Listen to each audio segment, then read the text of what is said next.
Today we have David and Angie on the podcast. Welcome to you both. How you doing? Good. How are you, Nick? Doing great. Doing great. We were just talking about our dogs and how we were hoping they'd behave during the podcast recording. They're just like the silent guests. They're like the Yes. producers behind the scenes. Like, hit that button. Make Yes. sure you hit record. Before we jump in to talk about having healthy rhythms in ministry and in marriage and even some parenting groups at your church, tell us a little bit about yourself and your family and your church. So my name is Angie Hooie, and I am the kids ministry pastor at Two Rivers Church in Knoxville, Tennessee. We have 3 campuses, and I work out of the main campus. We have been married for 25. Thank you, 25 years. I told you, Nick. Terrible. That's a round with one though. dates See, like and ages. we're not there yet. So like, but 25, I would hope. You think I should remember that? Yeah. Yeah. See, I'm off the hook too because my wife doesn't even know her own age sometimes. So like, it's fun. She doesn't get a date. Yeah, it's great. Yeah. She just asked me the other day in the car, she said, how old am I going to be on my next birthday? And when I told her, she goes, really? I said, yeah, really. Really. Somebody's got to keep track. I mean, I don't know. We're at the point where it's like, it's better just to forget. Like, just forget about it or whatever. It's good. I don't have to worry It's about good. missing dates though. My wife probably knows them less than I do. I'm pretty sure. Yeah. So we have 3 kids and 1 granddaughter. Yes. All right. How old's the granddaughter? 6 months. 6 months. Mhm. Okay. I have a picture to see. No, I'm just kidding. Is there sleeping through the night? I would, if we could. I mean, if people watch on YouTube, they might be able to see those pictures. Is the baby sleeping through the night yet, or close? I always ask that when it's like anywhere under 8. It's Close. Yeah. close. Very close. Yeah. That's the thing, right? They've been passing the flu amongst them right now. So Oh, that yeah, just that's has rough. everything out of whack. Yeah. Yeah, yeah.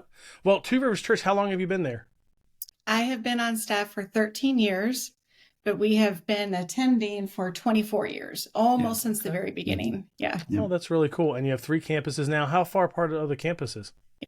They are about 30 minutes in either direction. So one goes towards Nashville and one goes towards Bearden. Downtown Yeah. Knoxville, down that way. Mhm. Okay, great. How what's the average attendance of the church now, with all the campuses? With all the campuses, we are about 2,000 of attendance. And then our kids ministry is right about 300. Yeah, and what's your campus, the original campus? The original campus is about 1,500. And then on campus with our kids ministry, we are 170 to 200. Yeah. Okay, cool. Yeah. I always love to ask. It's helpful for context. We're going to talk about parenting groups too, which Yes. Yeah. I think a lot of times people think like you got to be a really, really large church to do certain things with parents. And some of that I do actually think is true, but some of that is not true. You can have groups and classes and do different things at all different church sizes. Well, we're going to talk about the healthy rhythms, but I do want to hear about this parenting group that you talked about, Purposeful Parents. Can you tell us about what the group is, like how it got started, what it looks like? Yeah, so I'm going to be a little bit more transparent in when I tell you about how it started. So at Two Rivers, we are a groups-based church, right? So our Sunday services are our main ministry, and we don't do a typical Sunday school.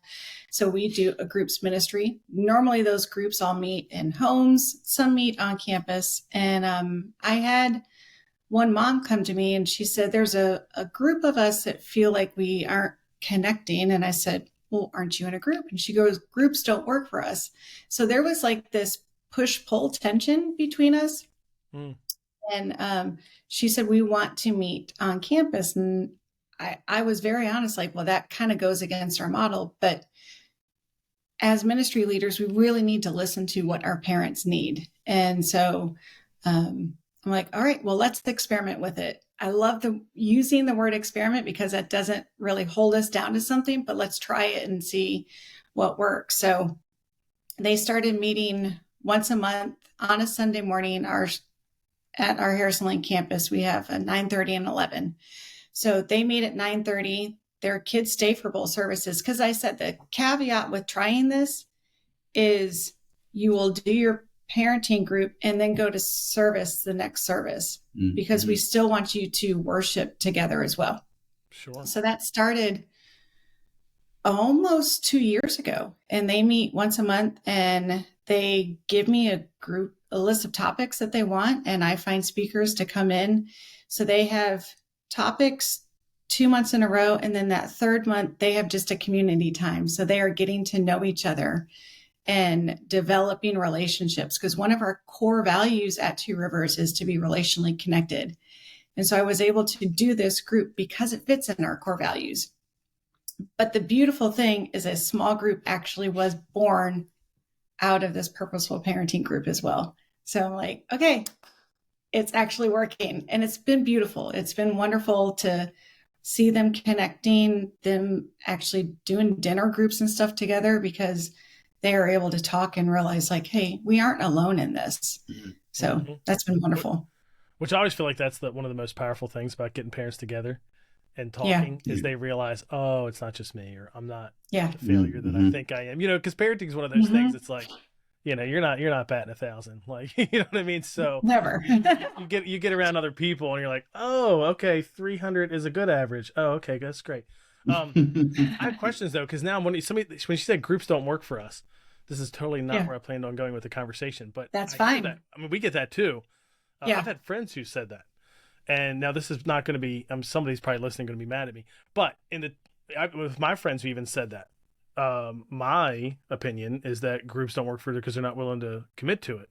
You know what I mean? It's like, it's a you issue, not a group issue. Yes. Now everybody's got weird group. Like we have a new here class like every church does. And when I teach it, sometimes I talk about small groups. I'll usually joke, even though it's not a joke, that, you might get in a group and maybe it's not a right fit because they're just weird, and it's like people laugh and think that's we use that language all the time too.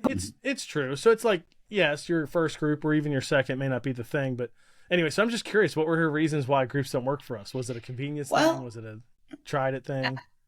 I believe it is a convenience thing, because this particular family, they have kids that range from middle school down to 3 years old. And so she said, we're just busy in the evenings and we can't fit a group, another thing in our schedule at night in order to go to a group, or we can't, the expense of a sitter for their amount of kids. So yes, there are valid reasons, but also what are you making a priority? Yeah. Are you making sports a priority over your spiritual growth? Yeah, for sure. Yeah, and that's where it's like, man, it's the rubber meets the road, and it's hard for some people to hear that. I have 3 kids as well. They're 11, 8, and 5. They're all in too many things. We're in a season right now where our kids have something every day. There's no night that doesn't have something, including Sunday.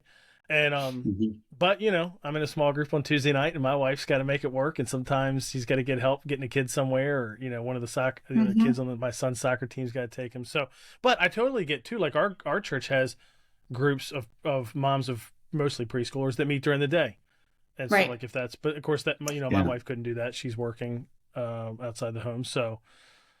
But I like hearing where people get creative about it, and you did find a solution. They're doing it on Sunday, which is great. They're going to service. Do you, when the kids come twice, do you have a separate environment for them, or do they go to the same kids thing twice?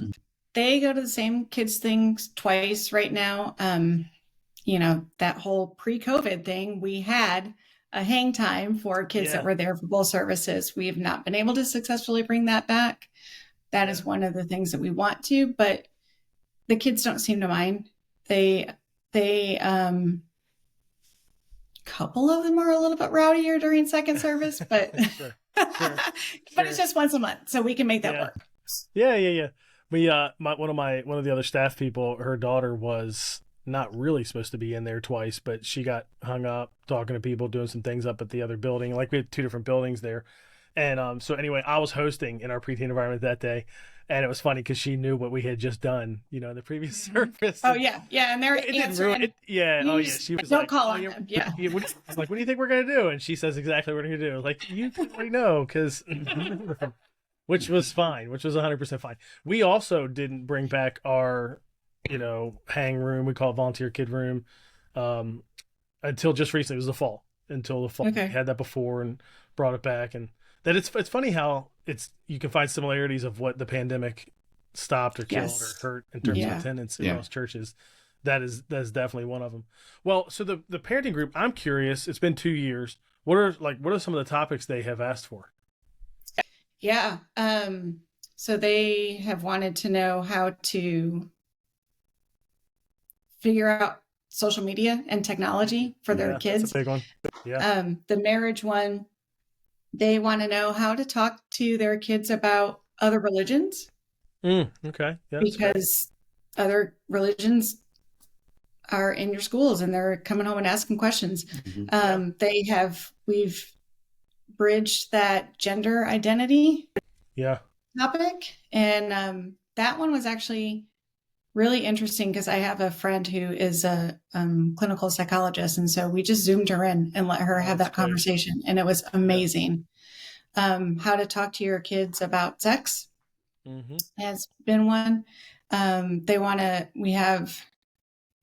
Next month, we have a psychologist coming in to talk about depression and anxiety in your kids.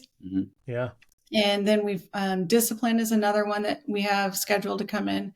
So those are some of the ones that I can remember right off the top of my head. That's great. I figured some of those would be in there: mental health, technology, social media. Yeah. Like, these seem like they're some of the top ones. We Yes.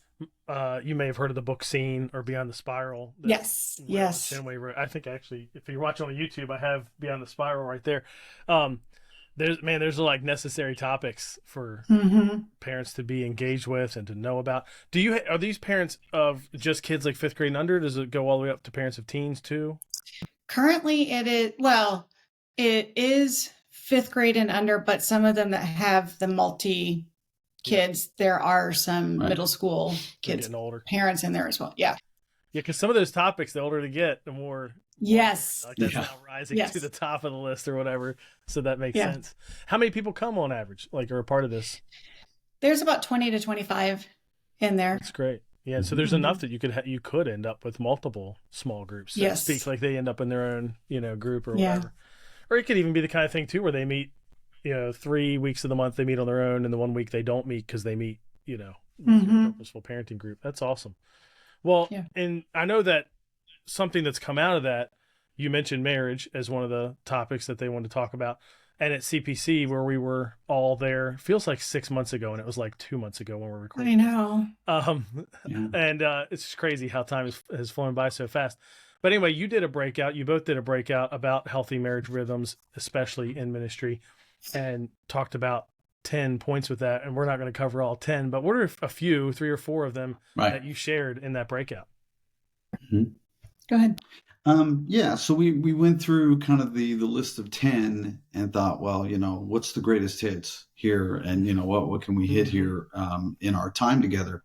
And of course, this is the first point that we make too in the talk, is the importance of putting God first in your marriage. We talk about the three strands of the cord and how vital it is that each person pursues a relationship, their own individual relationship with the Lord, but also together, praying together and worshiping together and all of that, and how important having God, in the marriage.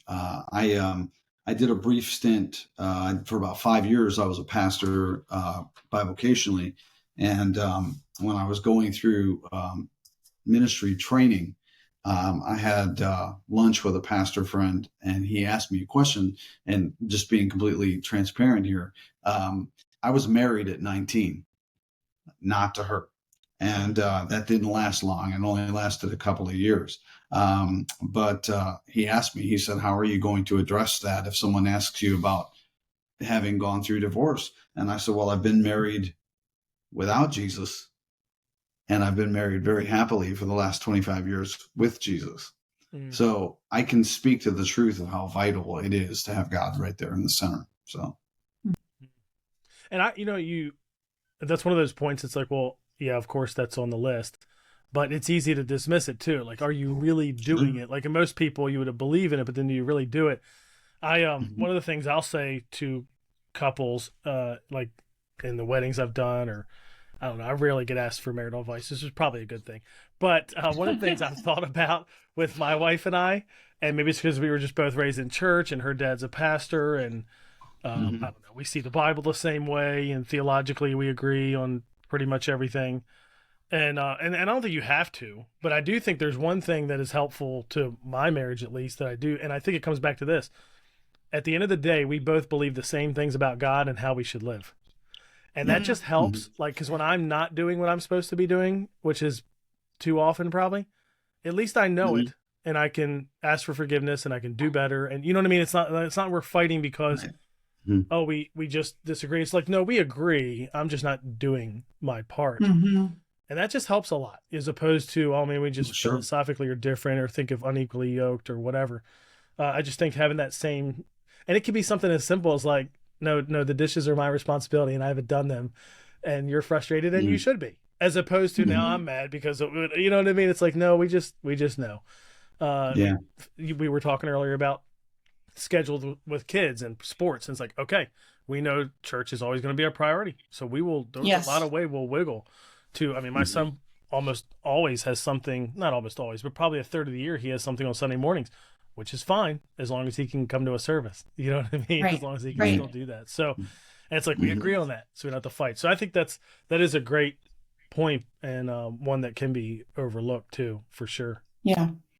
Well, and I love that you just said doing the dishes, because that was one of our other ones, is knowing your spouse's love language. Like, if your spouse's love language is acts of service, and you doing the dishes, like, you just nailed that for her. Right. And when we first, actually, when we were dating, there was a book, Men Are From Mars, Women Are From Venus. That was popular when we were dating 25 years ago. Yeah. But now there's that Christian version of Men Are Like Waffles and Women Are Like Spaghetti. Yeah. And it's so good just to know how your brains are wired. Right. I also love the book. I don't know, Nick, if you've heard of You Said This, I Heard That. I have heard of it, but I've not read it.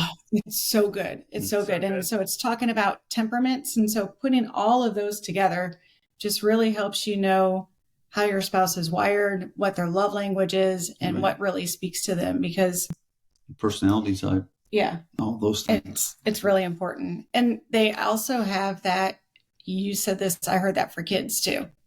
So going through that with your kids and knowing what their temperament is as well. Yeah, and that book, from my understanding of that book, is it's not like a marriage book. It's just a communication book, and it works. Yes. Which, that's great. Again, I mean, like in any relationship, what is the key breakdown is communication. Yeah. When communication breaks down, then things start to go crazy. Yep. So, that's true. Yeah. That's good. The other one, and this one is my favorite, is keep dating. Because like we have said multiple times, how absolutely busy we are. Yeah.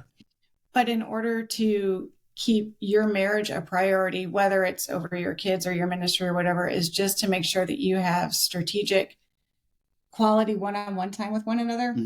Yeah. And your dating is going to look different when you're married for 1 year as opposed to when you're married for 25 years, or when you have kids at home, when you don't have kids at home, and when you have like student loans to pay and all those other things. So your date can be as simple as just having a cup of coffee on your front porch, or it can be scheduling going away for a weekend and just really investing in one another. Yeah. So living within your means while you're dating and keeping that a priority is really important. And that first time that Angie approached me about, she's like, we need to be intentional and go on a date. And we still had kids at home at the time.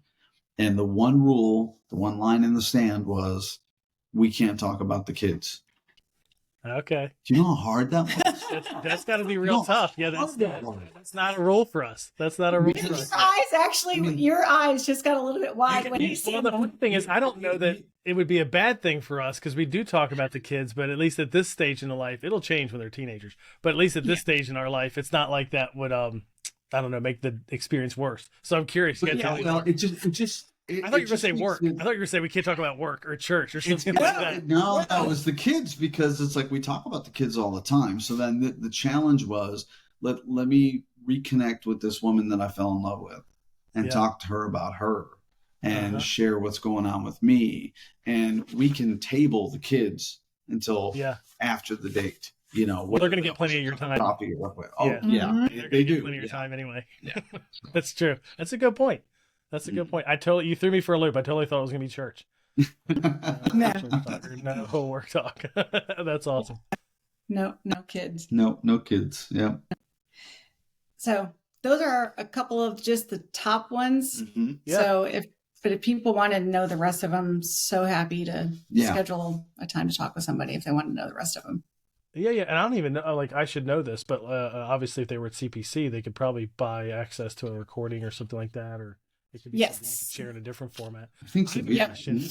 Because we have a unique situation here. We get to both of you on the podcast, and David, you get to speak from the perspective of the spouse of someone who's working in vocational ministry, which can be hard. It can be hard. We were talking before we hit record that one of the things I also do is work with the Slingshot Group to help churches hire staff. And multiple times since I've been doing this, and I've seen this even before working with Slingshot, but you get a different perspective when you're like in this role as opposed to being on staff that's trying to hire somebody. But multiple times I've definitely come across candidates where we're talking, and it's, to me at least, it feels like your spouse is in a tough place. Like, and it's not going to be hard for a church to sense that. Like, I'm sensing it just in a quick Zoom call as we first start talking. And something probably has to be done with that. I mean, recently saw, like, there was a candidate who had that mentioned in a questionnaire.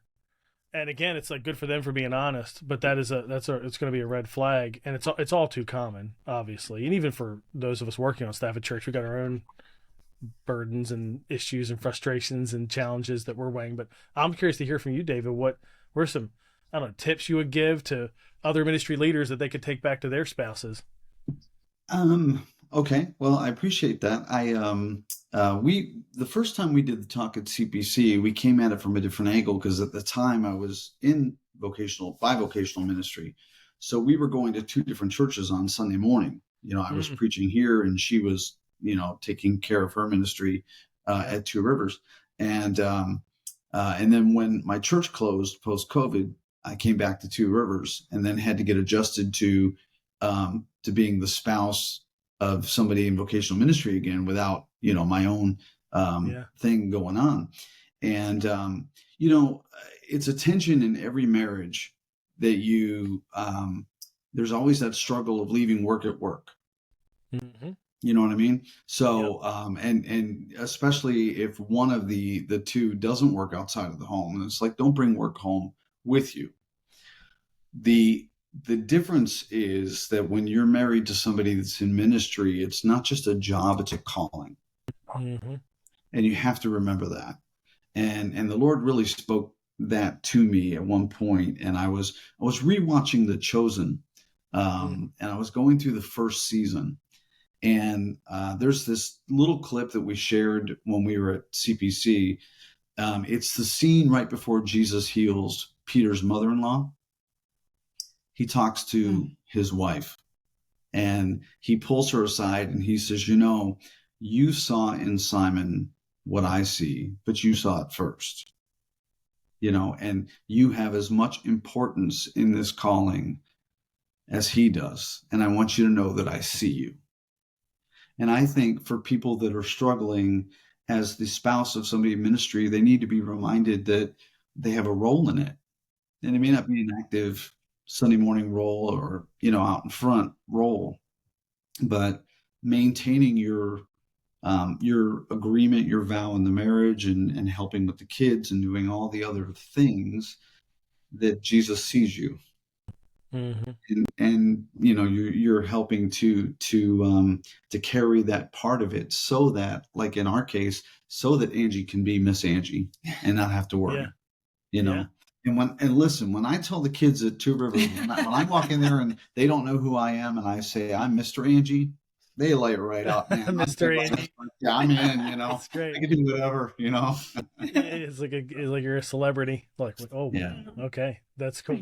Well, and you have that unique perspective, having worked in vocational ministry too. Like, both sides of it, and probably easier for you to have that perspective. I think a little bit. Yeah. Mm-hmm. Yeah, that some others might not. But what are some, I know you also talked about some practices for having that a successful marriage while you're working in vocational ministry. As we wrap up, what are some of those that you've shared with people at CPC? The top two for me are making sure that you are finding time for worship. That's a tough one with kids leaders, right? I would say 90% of kids leaders don't go to a service every week, I would think. Okay. Yes. Nick, I can't even tell you the last time that I went to a worship service. Well, actually, thankfully our church has Saturday night service, but if I don't go to Saturday night service, I just don't get to go for the whole thing. So we are responsible for our own individual walk with Christ. Nobody else is going to do it for us. So I know for me, going to CPC or Kids Matter or some sort of conference like that is truly what fills me so that I can continue to pour out, but also finding time to worship together as husband and wife. So even if that means when you're on vacation, you go to church at another church together so that you can have that time to worship together. Yeah. And the last one for me is Sabbath. Yeah. We have to find time to Sabbath. Like Jesus commands that for us. And so what does your Sabbath look like? My Sabbath isn't going to look the same as yours, Nick, but it's so important that we find time to do that. I had a love-hate relationship with the book Spiritually Healthy Leader. Have you read that one? By Peter Scazzaro. Oh, yes. Emotionally healthy church, emotionally healthy. Okay. I don't know if I read spiritually healthy, though, if that's a different one. It's incredibly good and hard. Like my toes were bruised after reading that. Yeah. But because I was trying to be like, oh, well, I can Sabbath here or I can Sabbath here. But I can personally see a difference for me as a leader and as a spouse if I don't have that full 24-hour Sabbath. We had the privilege of actually going to Israel last spring. And so now we have also started a Shabbat dinner for ourselves on Friday nights as a time to set aside to truly honor and thank Jesus for everything that he has done for us and how he has blessed our marriage. So making sure that you have that time to Sabbath and refresh and replenish yourself and your ministry. Yeah, it's about being intentional because like at your stage of life right now where your kids are busy, it's going to look different, like Angie said. And one point that we didn't really touch on, but I think it's important that we always say to people is that, each person is unique. We're all uniquely created. So each marriage is unique because you're two unique people coming together. So what works for us may not work for, but here's some general guidelines. But yeah, being intentional about Sabbath is, I think that's a deal breaker. You have to do it. Well, because Nick, I mean, you know the statistics, right? The average lifespan of a kids pastor is 2 years. So we have to change that statistic by being rested and replenished with Jesus. And so if we are Sabbathing and getting time to worship, you can have more longevity in kids ministry. Yeah, for sure. Yeah, and that's so important because look at the joy on those kids that started coming as babies. And I mean, she's got little kids that rush to her and like tackle her. And because there's that relationship that's built up over the years. So think of how sad that is if the average length of time is 2 years and then somebody's gone and then there's a new person there and there's no chance to build that relationship. Yeah, that's a common stat for youth ministry, especially. I personally don't see it as much in kids because I see a lot of homegrown kids pastors, and that's what I do. Like they don't move, so they end up around. But you do still get turnover. Like I lead a local children's ministry network here. We meet like 2-3 times a year. And there's some people that have been in it since we started it 16, 17 years ago. Wow. But then there's especially since COVID, there was a whole new swath of like, okay, here, there was a gathering we did. I guess the first one after pandemic, but it was probably 2022 or something like that. And it was at least half the group was like they'd never been before. And so I've seen that, especially through the pandemic, seen a turnover there in all kinds of roles, not just kids or students. Yeah. And you're right. Sabbath is a big part of that. I do think it probably does look different by different seasons. Like I know for me, with the other things I do, I basically look at my week like it's a 6-day work week, but Saturday is that Sabbath. And a lot of Saturdays I'm on sports fields or indoor facilities, but there's a part of that that's like, that is like, in a sense, a little bit of a Sabbath for me. I'm disconnected. Right. Unplugged. You're still getting refreshed with that. Yeah, by I spending can't time with your exactly family. say it's restful. last Saturday it was pouring rain and 46 degrees and sideways. It was ridiculous. But still, it's like, I don't know, I guess, and that's where everybody's different. For me, it's like, that was great because my mind wasn't on any other things. I didn't work. Yeah. You know what I mean? And like, just had that time, and it wasn't, it's not like it's the whole day anyway. But I definitely think that can change over time based on your rhythm and your personality, you know, like you were talking about earlier. That's great. Well, tell us, I know obviously we didn't get to hit all of the rhythms that you talked about for having a healthy marriage in ministry, but how can people connect with you, follow you all on social, follow up with you if they have a question or anything like that? Yeah. So Hooie is our last name, so that makes it really easy to find us. Yes. As long as you spell it right, I guess, right? I mean, I don't know if there's any other way to spell it. Yeah, so I'm on social media. I'm Angie Chauvin-Hooie, and he's David Hooie. David Hooie, yeah. And then you can email me through the church at Two Rivers Church.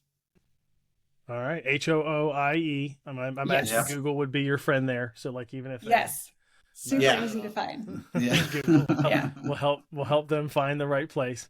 Cool. Well, thanks for taking time to come on the podcast. Thanks for the work you're doing at Two Rivers and sharing this stuff with other leaders through CPC and through this podcast and all that. And love the parent group that you're running. And I hope it inspires some other people to do the same thing in their church. Thanks. Thank you for the invite.